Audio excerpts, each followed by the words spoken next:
আমার আল্লাহ রাব্বুল আলামিন বলছেন, এই দুনিয়ার মানুষ, তোরকে আমি 60 বছরের জীবন দেই নাই, তোরকে আমি 40 বছরের জীবন দেই নাই, তুই কেন তখন বুঝলি না? কেন সৎ কাজ করলি না?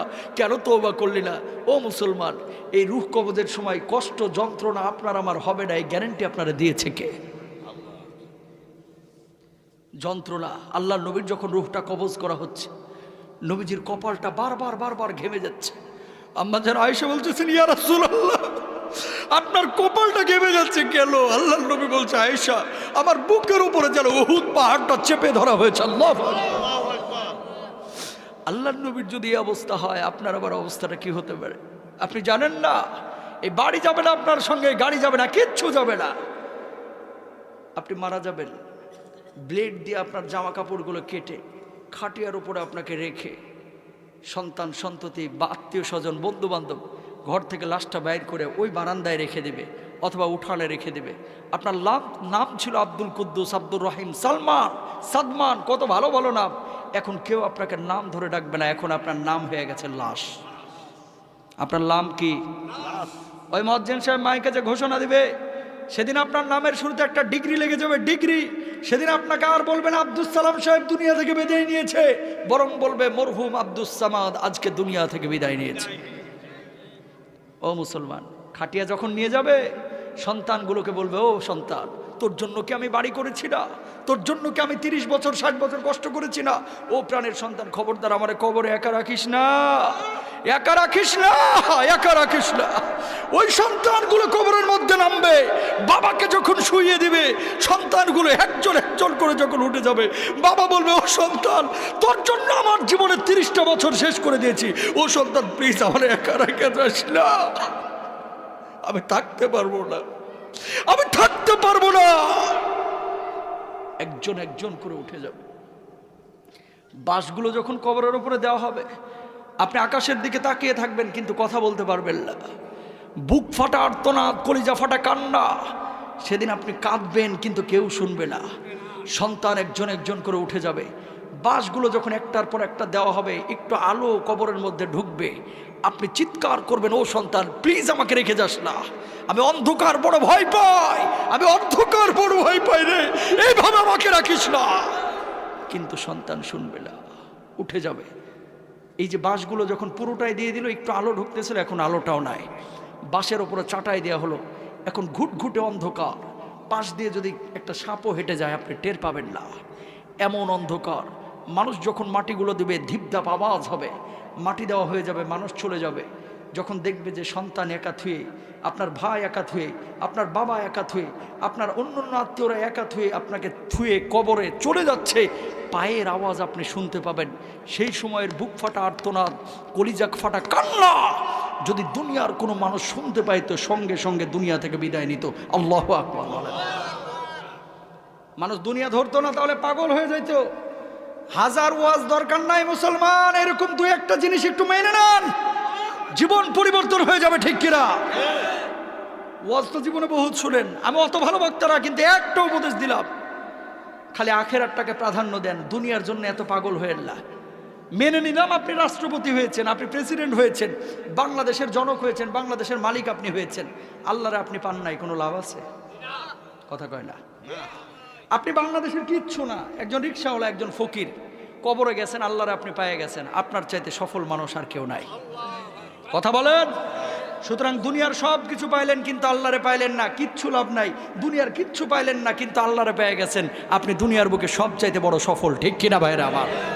তাহলে 2 নম্বর আক্ষেপ হবে, হায় যদি দুনিয়ার বুকে আমি কোনো নেক কাজ করতে পারতাম। এবার 3 নম্বর আক্ষেপটা কি করবে? আল্লাহ তাআলা কোরআনে কি বলছে খেয়াল করুন। সূরা হাক্কা আয়াত নাম্বার 27, আল্লাহ রাব্বুল আলামিন বলছেন 3 নম্বর আক্ষেপ ওই দুনিয়ার মানুষ করবে। ওয়া আম্মা মান উতিয়া কিতাবাহু বিশিমালিহি ফায়াকুলু ইয়া লাইতানি লাম উতা কিতাবিয়া ওয়া লাম আদরি মা হিসাবিয়া ইয়া লাইতাহা কানাতিল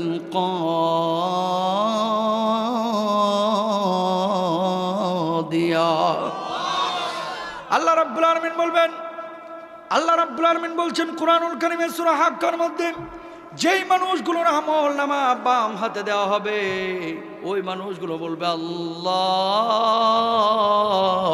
আজকে যদি আমাদের আমল নামাগুলো না দেওয়া হইতো কতই না ভালো হইতো। ও আল্লাহ যদি আমরা মৃত অবস্থায় থাকতাম কতই না ভালো হতো। আজকে কিয়ামতের ময়দানে আমরা উঠে বড় বিপদে পড়ে গেছি। ওই কবরের মধ্যে ছিলাম, ওখানে আযাব গজব ছিল একটু মৃদু, এই আখিরাতের চাইতেও কম, সেটাই তো আমাদের জন্য ভালো ছিল। আমরা যদি মৃত হতাম কতই না ভালো হতো, কতই না ভালো হতো। কিন্তু আল্লাহ রাব্বুল আলামিন ওই মানুষগুলোর জন্য জাহান্নামের ফয়সালা করবেন। বলুন নাউজুবিল্লাহ। মানুষ কবর থেকে উঠে বলবে আল্লাহ আখেরাতে উঠাইলেন কে? ওই কবরে ছিলাম, এটাই তো ভালো ছিলাম। কবরের মায়ের আখেরাতের চাইতে একটু কম, কারণ হিসাব নিকেশের পরে তো তুখোর মায়ের হবে। কথা বলেন না কেন? বলবে যে আল্লাহ যদি মৃত হতাম এটাই তো ভালো ছিল, আপনি উঠাইলেন কেন? মৃত ছিলাম এই ভালো ছিল। আমার কথা না আল্লাহর কথা। একটা মানুষ কতটা বিপদে পড়লে এ কথা বলতে পারে যে মৃত ছিলাম এটাই তো ভালো ছিলাম? কতটা বিপদে পড়লে। যারা বুঝার এরা কিন্তু বুঝতেছে। আল্লাহ তাআলা আমাদের বুঝ দান করুন। বলুন আমিন। 4 নাম্বার, 3 নম্বরে মানুষ যখন বলবে যে আল্লাহ আপনি যদি আমাদেরকে কি করতেন, মৃত রাখতেন ভালো হতো, আল্লাহ রাব্বুল আলামিন জবাব দিচ্ছেন কি? খেয়াল করেন এদের পরিণতিটা কি হবে। তারপরে 4 নম্বর পয়েন্টে যাব। আর রাব্বুল আলামিন বলবেন মা আগলা আন্নি মালিয়া হালাকা আন্নি সুলতানিয়া খুযুহু ফাগুল্লুহু সুম্মাল জাহিমা সাল্লু সুম্মা ফি সিলসিলাতিন দারউহা 70 যিরাআন ফাসলুকু।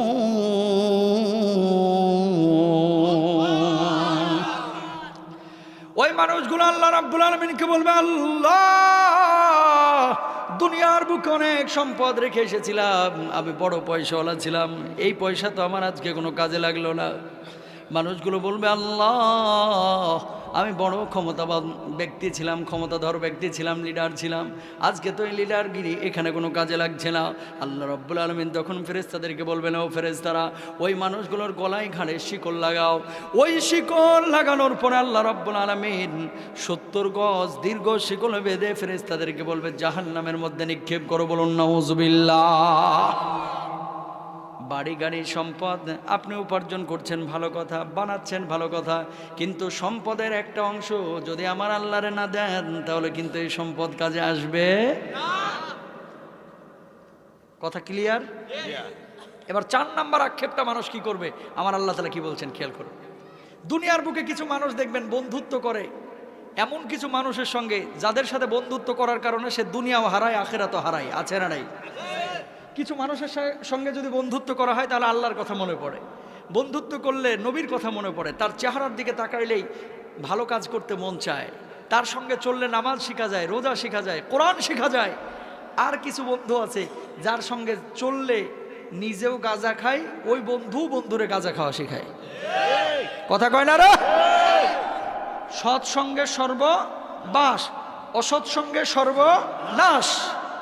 ভালো মানুষের সঙ্গে চললে আপনি ভালো থাকবেন, খারাপ মানুষের সঙ্গে চললে আপনি খারাপ হয়ে যাবেন। সঙ্গ দোষে লোহা ভাসে, একটা কথা বলে না? প্রিয় ভাইরা আমার, কেউ যদি মদখোরের সঙ্গে চলে, ওই একদিন চলতে চলতে এরও কিন্তু 1 ফোঁটা 2 ফোঁটা মদ খাওয়াইতে এরও কিন্তু মদখোর বানায় ফেলায়। সিগারেট যারা খায়, এই সিগারেট খোর বন্ধুদের সঙ্গে চলতে চলতে কয় দোস্ত আরে বেটা কোনোদিন খাইস না, 31 নাইটে 1 রাত খাইলে কি হয়েছে, খা, সবাই খাইতেছে, একটু খা না, কি হয়েছে? ওই একটা টান মারে, দ্বিতীয় দিন আবার বলে দোস্ত কালকে তো খাইছো, কেমন লাগছে? দোস্ত ভালোই লাগছিল, মাথাটা ঝিমঝিম ছিল, পরে মাথাটা খুলছে, আরেকটা খা তাইলে। এ খাওয়ার পরে আরেকটা খা, এইভাবে খাইতে খাইতে খাইতে এরপর বাপের পকেট মারা শুরু করে এখন একটা প্রফেশনাল সিগারেট কোম্পানির সভাপতি। কথা বলেন না কেন? মানে সঙ্গ দোষে লোহা ভাসে। কিয়ামতের ময়দানে আল্লাহ রাব্বুল আলামিন বলতেছেন এই মানুষগুলো আক্ষেপ করবে, হায় রে যদি ভালো মানুষের সঙ্গে বন্ধুত্ব করতাম কতই না ভালো হইতো, আল্লাহ ওয়ালাদের সঙ্গে নামাজিদের সঙ্গে বন্ধুত্ব করলে কতই না ভালো হতো। আল্লাহ তাআলা কি বলছেন খেয়াল করুন। আর রাব্বুল আলামিন বলছেন ইয়া ওয়াইলাতা লাইতানি লাম আত্তাখিযু ফুলালান খলিলা।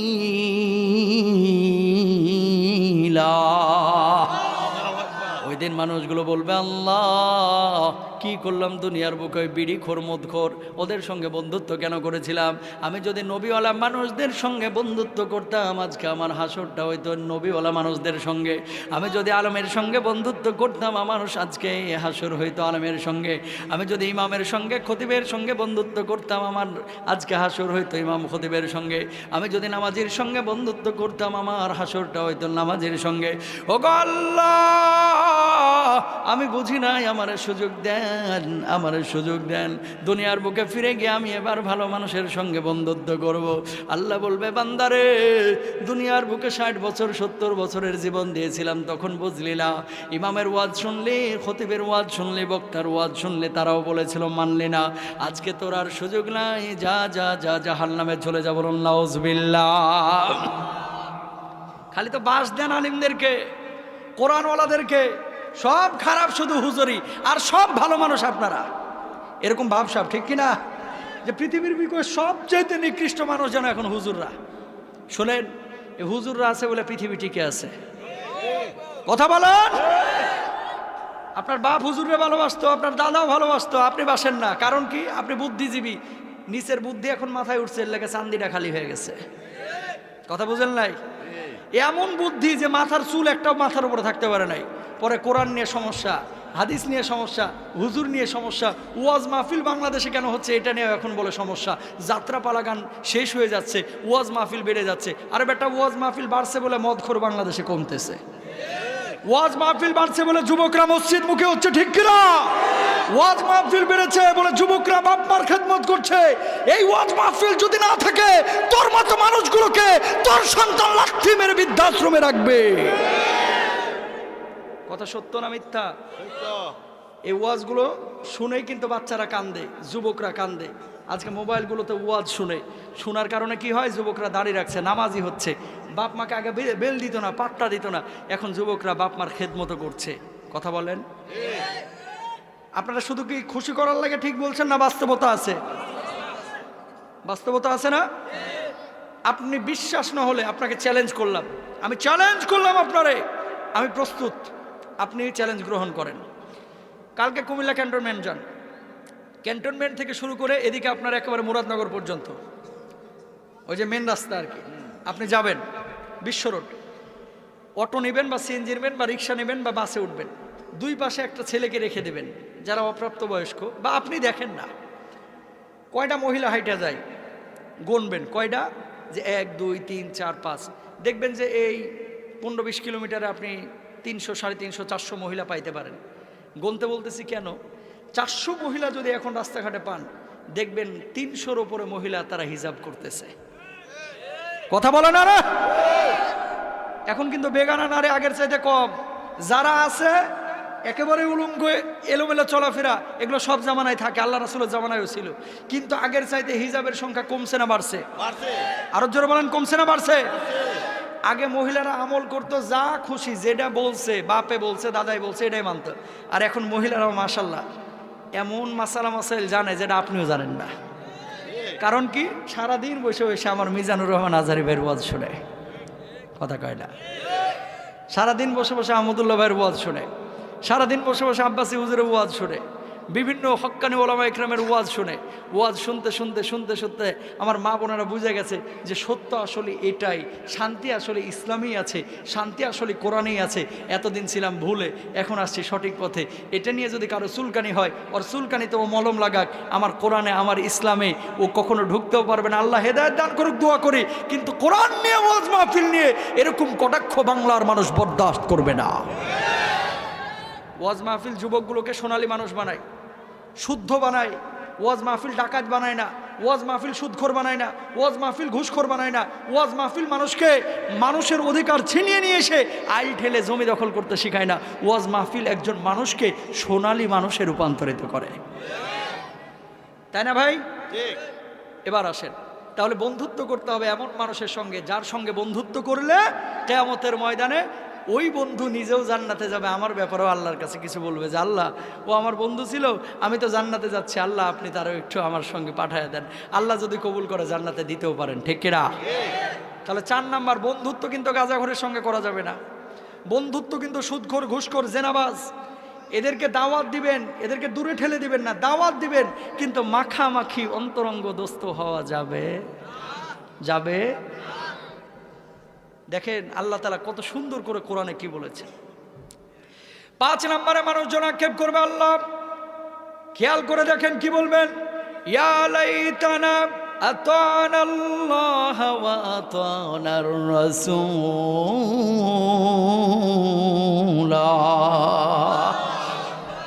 ওই মানুষগুলো যখন দেখবে ওই কিয়ামতের ময়দানে এক শ্রেণীর মানুষকে আল্লাহ রাব্বুল আলামিন জান্নাতে দিয়ে দিচ্ছেন আর এক শ্রেণীর মানুষকে জাহান্নামে দিয়ে দিচ্ছেন, তখন মানুষগুলো আফসোস করবে আর বলবে, হায় দুনিয়ার বুকে যদি আমি মুহাম্মদ সাল্লাল্লাহু আলাইহি ওয়াসাল্লামের আদর্শ অনুসরণ করতাম কতই না ভালো হইতো, আদর্শ অনুসরণ করতাম কতই না ভালো হইতো। আমি দুনিয়ার বুকে নেতার কথা শুনে দৌড়াদৌড়ি করেছি, নামাজ পড়ি নাই, রোজা করি নাই, হজ করি নাই, নেতার চামচামি করতে করতে আমার জীবনটা শেষ হয়ে গেছে। ভোটের মিছিল করতে করতে আসরের খবর নাই, জোহরের খবর নাই, মাগরিবের খবর নাই, এশারের খবর নাই, ফজরের খবর তো আরো আগেই নাই। কথা বলেন। আল্লাহ রাব্বুল আলামিন যখন জিজ্ঞেস করবে, বান্দা কেন তুই নামাজ পড়লি না, কেন তুই শিরিক করলি, কেন তুই বিদআত করলি, কেন তুই আমার গোলামি স্বীকার করে নিলি না, ওই মানুষগুলো তখন আল্লাহ রাব্বুল আলামিনকে জবাব দিবেন। খেয়াল করেন কি জবাব, ওয়াকালু রব্বানা ইন্না আতানা সাদাতানা ওয়া কুবারানা ফাআদাল্লুনা সাবিলা।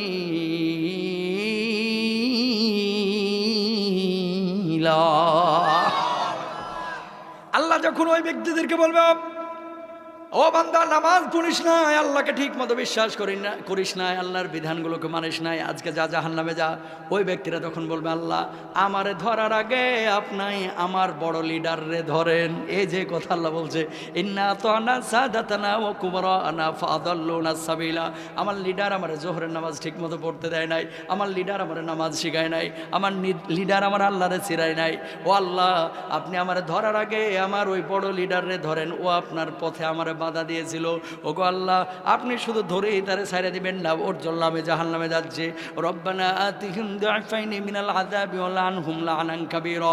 ওই লিডারের বেশি করে পেদানি দেন, অন্যদেরকে যেই শাস্তি দিচ্ছেন তার চাইতে দ্বিগুণ শাস্তি দিয়ে দেন। বলুন নাউজুবিল্লাহ। আমার কথা না আল্লাহর?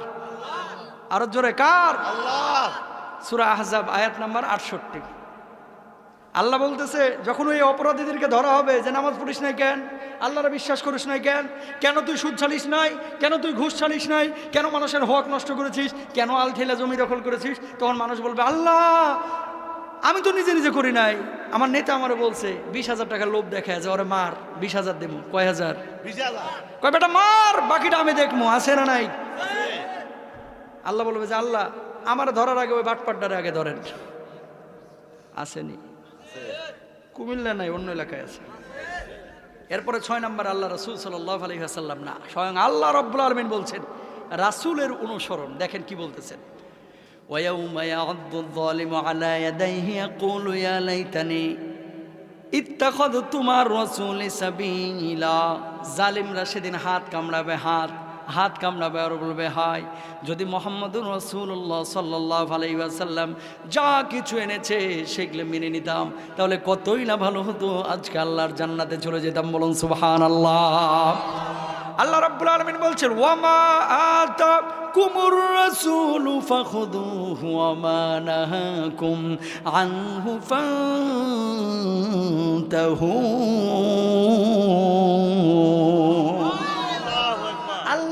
আল্লাহ রাসূল যা এনেছে তা গ্রহণ করবেন, যা থেকে বারণ করেছে তা আপনারা ছেড়ে দিবেন। এই মুসলমান, ক্যান্টনমেন্টে ধরেন এখন জমির কাঠা, ধারণা করে বলতেছি, না হলে তো 30-40 লাখ টাকা কাঠা হবে আপনার ক্যান্টনমেন্টে। 30-40 লাখ টাকা কাঠা হবে, ধরে নিলাম 30 লাখ। 3 কাঠা জায়গার দাম কত লাখ? 90 লাখ। কথা বলেন, 90 লাখ। কত লাখ? 90 লাখ। এই 90 লাখ টাকা জমির জন্য আপনি কি একটা মালিকের কাছে যাবেন, বলবেন কাকা আপনার জমিটা আমার খুব পছন্দ হয়েছে, দেন 90 লাখ টাকার জমি দিয়ে দেন, এই যে নেন ক্যাশ, নিয়ে নেবেন? কেউ নিবে? কি করবে, আগে জমির কাগজগুলো নিবে, নেওয়ার পরে দরকার হয় 15 জন ভেন্ডার দেখাবে। ব্রিটিশ পিরিয়ডে অবস্থা কি ছিল, RS কি, CS কি, সিটি জরিপ কি, তারপরে পাকিস্তান পিরিয়ডে কি ছিল, হিন্দু মালিক আছে কিনা, বৌদ্ধ মালিক আছে কিনা, মুসলিম মালিক আছে কিনা, হিন্দু মালিক থাকলে বোন ছিল কিনা, মেয়ে ছিল কিনা, নানান ধরনের যাচাই বাছাই করে তারপরে সিদ্ধান্ত নেবে। জমি ক্লিন হলে কিনবে, না হলে চিন্তা করবে না না না এই ভেজাল্লা জমি কিনে আমি কি আমার 90 লাখ টাকা খোয়ামু? কথা বলেন না কেন? দরকার হয় 2 লাখ টাকা খরচ করবে এই ভেন্ডার দেখাইতে গিয়ে। কয় লাখ? 2 লাখ। তারপরে কোনো ভেজাল জমি কিনতে রাজি না, যে আমার জীবনের সঞ্চয়গুলো আমি নষ্ট করতে চাই না। ও মুসলমান, মাত্র 90 লাখ টাকার জমি, 3 কাঠা জায়গা। 3 কাঠা জায়গার জন্য এত যাচাই বাছাই, এত তদবির, এত ফিকির, এত বিশ্লেষণ, এত সূক্ষ্ম থেকে সূক্ষ্ম বিষয় আপনি অবলোকন করছেন, দেখছেন, যাচাই বাছাই করছেন। সবচাইতে সর্বনিম্ন যেই জান্নাত কুমিল্লার মানুষকে আল্লাহ তাআলা দিবেন, একটা জান্নাত 10টা পৃথিবীর সমান হবে। সেই জান্নাতে যাওয়ার জন্য আমলগুলোকে একটু যাচাই বাছাই করা দরকার আছে না নাই? 3 কাঠা জায়গার জন্য এত যাচাই বাছাই, 10টা পৃথিবীর সমান জান্নাতে আপনি ঢুকবেন, আমল দিচ্ছে, আমলটা একটু যাচাই বাছাই করবেন না? খালি লিডার বলছে আর আপনি মেনে নেবেন, এটা কি হবে? হবে? বাবাই বলছে হুজুর, বাবাই বলছে তার মানে জায়েজ না। বাংলাদেশে কিছু মানুষের কাছে মাসালা মাসাইলের কিতাব নাই। ধরেন যদি বলে কাকা এটা করতেছেন কে, এটা তো ইসলামে নাই, এটা তো হাদিসে নাই, এটা তো কোরআনে নাই। কয় নতুন নতুন হুজুর, নতুন নতুন ফতোয়া। কথা কয় না রে? কে নতুন হুজুর কে? আগে জানতেন না, এখন জানছেন, আপনি মানবেন। আমার বাপ দাদা কি ভুল করেছে? না। এই কথা বলবে, কি বলবে? আমার বাপ দাদা কি ভুল করেছে? মানে বাপ দাদা যেটা করেছে এটাই সঠিক। কোরআনের ধার ধারে না অনেকে, আছে না নাই? আল্লাহর নবী যা বলেছে তা করবেন, কোরআন যা বলেছে তা করবেন, যা বলেন নাই তা করবেন না।